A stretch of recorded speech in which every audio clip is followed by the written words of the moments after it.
स्वागत है आप सभी का। मंगलवार का सत्र और भारतीय बाजारों में जो रन अप देखने को मिला है उसमें एक और अंश जुड़ने की पूरी उम्मीद है। उम्मीद इसीलिए क्योंकि गिफ्ट निफ्टी आपको संकेत दे रहा है कि आज हम करीब 40 पॉइंट ऊपर खुल सकते हैं। कल एक शानदार सत्र था, 23,110 तक की ऊंचाई निफ्टी ने बांधी। उसके बाद लास्ट आवर के आखिरी 15 मिनटों में ऊपरी लेवल से थोड़ी बहुत मुनाफा वसूली जरूर देखने को मिली थी, लेकिन क्लोज से कोई परेशानी नहीं। 22,932 पर एक शांत क्लोज आपने देखा। थोड़ी सी वॉलेटिलिटी आखिरी आधे घंटे में जरूर देखी गई, लेकिन निफ्टी बैंक के नाम पर यह पूरी तेजी बनती दिखाई दे रही है। निफ्टी बैंक अभी भी अपने ऑल टाइम हाई से कुछ दूरी बनाया हुआ है, लेकिन वहां पर भी एक अच्छा खासा मोमेंटम आया है निजी बैंकों के दम पर, चाहे वो एचडीएफसी हो, आईसीआईसीआई हो या फिर एक्सिस। वहीं कल दोपहर SBI, bank of Baroda, PNB जैसे सरकारी बैंकों ने भी थोड़ा बहुत साथ दिया। तो अब उम्मीद यही है कि आज यहां पर चाल और मजबूत होती दिखाई दे। ऐसे में आज के लिए संकेत क्या है, ग्लोबल मार्केट का पर्सपेक्टिव कैसे पढ़ना है, उस पर नीरज जी मेरे साथ हैं। वीरू आपको बताएंगे कि डेटा पॉइंट्स और स्पेशली कल लास्ट 15 मिनट्स में जो थोड़ी सी वॉलेटिलिटी बढ़ी थी उससे क्या संकेत लेना है। ध्यान रखिएगा, एक इम्पॉर्टेंट हफ्ता है क्योंकि ऑफ कोर्स हम इलेक्शन रिजल्ट के करीब अगले हफ्ते जाएंगे और कल अगले हफ्ते दरअसल मंगलवार को यानी कि आज ही के दिन हम फिर वो इलेक्शन नतीजों पर रिएक्ट करना शुरू करेंगे और सुबह से ही वो काउंटिंग शुरू हो जाएगी, तो एक और एक्साइटमेंट मार्केट में लेकर आएगा। लेकिन साथ ही इस गुरुवार को हमने मे सीरीज को निपटाना भी है। ऐसे में तब और अब का डेटा आपकी स्क्रीन पर लेकर आते हैं। ध्यान रखिएगा, आज सुबह में हमारे पास सिर्फ क्यू है यूरोप का और साथ ही साथ एशिया का, क्योंकि कल अमेरिकी मार्केट बंद थे। एक लॉन्ग वीकेंड वो मनाकर आज वापस काम पर लौटेंगे।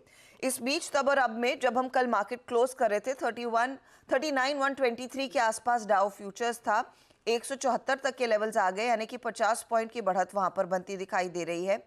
आप नैस्डैक फ्यूचर्स देखिएगा जो एक लगातार तेजी में है, वहां पर भी अगर आप नैस्डैक फ्यूचर्स कल दोपहर का देखें तब वाला डेटा और इस समय कहाँ ट्रेड कर रहा है तो 18,902 के लेवल्स है, तो एक वहां पर भी थोड़ा सा अपटिक की गुंजाइश बनती दिखाई दे रही है और मामूली सी बढ़त एसएनपी में।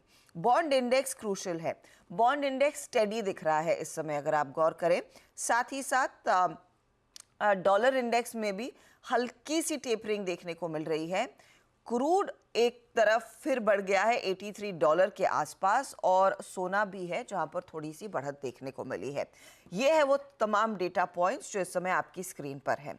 अब लेकर आते हैं हमारा एशियाई पीयर सेट, वहां पर सिचुएशन क्या बनती दिखाई दे रही। याद रखिएगा, आज बैंक ऑफ जापान की कोर डेटा निकल कर आएगा तो उस पर नजरें रहेंगी। इस बीच निक्के का मार्केट थोड़ा सा नरमी के साथ कारोबार कर रहा है। कॉस्पी के मार्केट में बहुत मामूली बढ़त देखने को मिली है।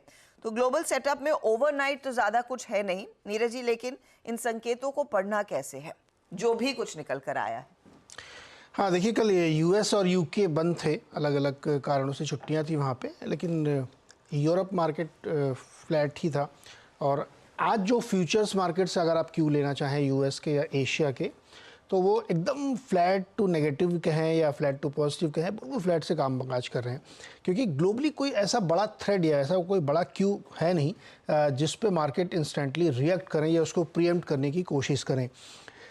अब क्या देखेंगे मार्केट कैसे ट्रेड करेंगे, तो तीन डेटा जो आने वाले जिसके हम जिक्र भी कर रहे थे। एक तो वहाँ पे जो पर्सनल कंजम्पशन का डेटा आने वाला इंडेक्स का, वो बहुत इंपॉर्टेंट है, वो हालांकि फ्राइडे को आएगा, तो उससे पहले शायद थर्सडे को मार्केट आपको पोजिशनिंग और रिएक्ट करता हुआ देखने को मिले। दूसरा जो है एक कॉस्को के नंबर भी आने, उससे भी थोड़ा बहुत देख सकता है। लेकिन सबसे इम्पॉर्टेंट इस हफ्ते की खबर मुझे लगता है कच्चे तेल में होगी, क्योंकि ओपेक की बैठक होनी है और उस बैठक में क्या प्रोडक्शन कट जो हुआ है उसको कंटिन्यू करने पर एक आम राय बनेगी, क्योंकि सऊदी अरबिया पुश कर रहा है कि इसको जारी और रखा जाए, बावजूद इसके कि जो ग्लोबल डिमांड का नंबर आ रहा है वो काफ़ी ऊपर है। तो